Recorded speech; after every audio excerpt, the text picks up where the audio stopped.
Si tu as l'intention de passer le concours interne ou le 3e concours des IRA en octobre de cette année, je vais te donner 3 conseils pour bien te préparer. Mon premier conseil, c'est de lire les bonnes copies. Donc pour préparer l'écrit, cette épreuve où tu as en 4 heures à traiter une note sur un dossier et une question, eh bien, la première chose à faire, c'est de lire les bonnes copies. Pourquoi lire les bonnes copies? D'abord pour se rendre compte de la longueur, du vocabulaire, donc de la forme. Et puis pour repérer en quoi elles permettent de répondre précisément à la commande. Je ne te parle pas là de la question, ça paraît évident, mais également de la note. La note, c'est un dossier, c'est un thème, mais c'est d'abord une commande. Quand tu vas regarder les bonnes copies, ce que je te conseille, c'est de vraiment de prêter attention à la façon dont le rédacteur a montré au correcteur qu'il avait bien pris en compte la commande. Alors c'est souvent une note à un responsable hiérarchique. Ce responsable hiérarchique, il a quelque chose à faire. Il va traiter une demande. Par exemple, c'était le cas sur le CPF en 2018, où il va vouloir mener une action, comme la promotion de l'apprentissage en février de cette année. Donc toi, dans ta note, il va falloir que tu montres que tu apportes les éléments opérationnels, concrets, à ce supérieur hiérarchique qui veut traiter une question précise.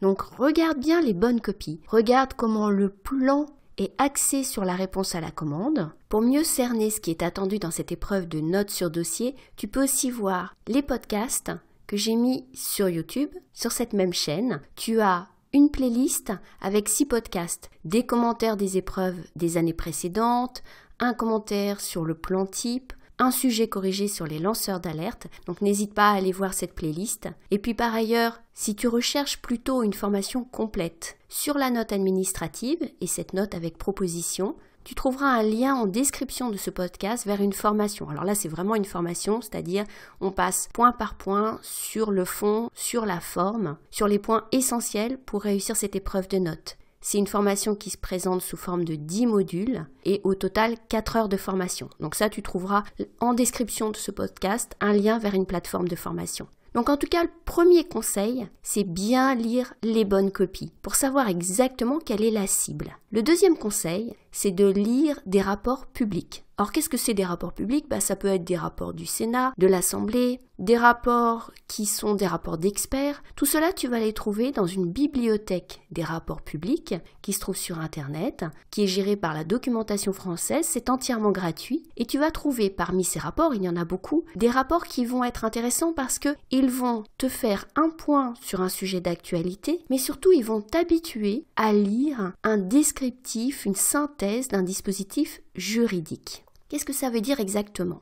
Ça veut dire qu'un rapport public, en général, il est là en amont d'une réforme. On se pose une question sur une politique publique, sur une action publique, et on fait des propositions. Or, ta note, c'est un peu la même chose. L'aspect proposition sur le concours des IRA est très opérationnel, on l'a vu, on ne te demande pas de réfléchir à une réforme. Mais sur l'aspect présentation d'un dispositif, là tu vas retrouver quelque chose que tu peux trouver dans un rapport public, de la même façon, bien sûr beaucoup plus détaillé, mais ça va te permettre, en regardant ces rapports publics, d'acquérir du vocabulaire, d'acquérir des automatismes, également d'observer des plans. Autant d'éléments qui te faciliteront ton travail de synthèse qu'on te demande. En gros, c'est la première partie de ta note sur un dispositif. On te demande de présenter ce dispositif. Alors si tu n'es pas juriste et que tu as l'impression que ça peut être un de tes points faibles, cette question de vocabulaire, d'analyse des textes juridiques, que ce soit des lois, des décrets, des arrêtés, voire des circulaires, je te propose une formation. Là aussi, tu trouveras en description de ce podcast un lien vers une formation qui s'appelle « Exploiter des sources juridiques » et qui est vraiment calibrée pour un concours avec une note administrative, où on te demande donc de faire une description d'un dispositif juridique. Cette formation, elle est vraiment faite pour les candidats qui ne sont pas juristes, mais néanmoins qui vont devoir synthétiser un dispositif juridique. Et elle est faite pour te faire progresser pas à pas, sur la base d'exercices. C'est pas un cours de droit, rassure-toi, c'est vraiment des exercices pratiques avec des sujets d'actualité et sur lesquels on verra comment pas à pas on peut arriver à faire une synthèse. Mon troisième conseil, c'est de s'intéresser au sujet d'actualité qui concerne l'action publique. Déjà, pour traiter la question. Sur la question, il va falloir que tu révises des thèmes ressources humaines, les thèmes qui sont relatifs au droit public, droit constitutionnel, l'organisation de la fonction publique. Tout ça, tu vas trouver des ouvrages qui sont vraiment faits pour. Je te conseille d'aller voir les ouvrages qui sont faits pour le concours externe, tout simplement, pour préparer ce qu'on appelle la QRC, la question à réponse courte, et de te focaliser sur ces thèmes de gestion des ressources humaines et de droit public. On va te demander non seulement de réviser ces thèmes-là, mais de façon plus générale, d'être au courant des sujets d'actualité qui concernent la fonction publique. Pas seulement la fonction publique pour elle-même, mais quelle est son action. Et pour travailler ces thèmes d'actualité, eh bien, tu as un espace partagé sur Slack, dont tu trouveras là aussi le lien en description. Et sur cet espace, je mets des ressources. Ces ressources, ça peut être justement des liens vers des rapports publics, ça peut être des articles, ça peut être des sites internet, autant d'éléments qui vont te permettre de te tenir au courant de l'actualité. Tu y trouveras par exemple un lien vers un rapport récent du Sénat sur l'accès des personnes handicapées aux emplois de la fonction publique. Et bien là concrètement, quand tu travailles un thème comme ça, tu travailles à la fois pour la note, parce que ça va te montrer comment on décrit un dispositif. Tu travailles également pour la question, on ne sait jamais, c'est une question ressources humaines qui peut tout à fait tomber. Tu travailles aussi pour l'oral, parce qu'à l'oral, on s'attend à ce que tu aies une certaine culture administrative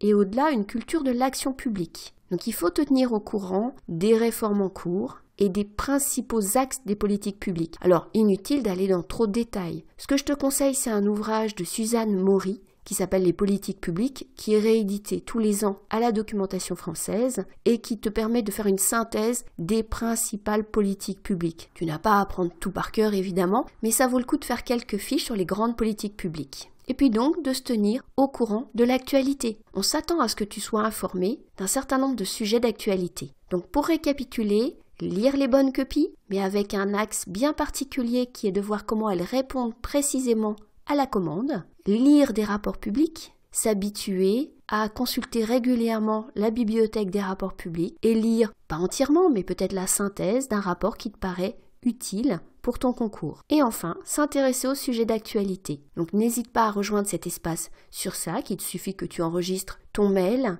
un mot de passe qui t'est entièrement personnel et tu pourras accéder à des ressources, accéder bien sûr au podcast également, et puis échanger avec d'autres candidats qui s'apprêtent à passer le concours des IRA ou d'autres concours proches de la fonction publique. Je te souhaite bonne chance pour ce concours, à bientôt sur YouTube et à bientôt sur Slack.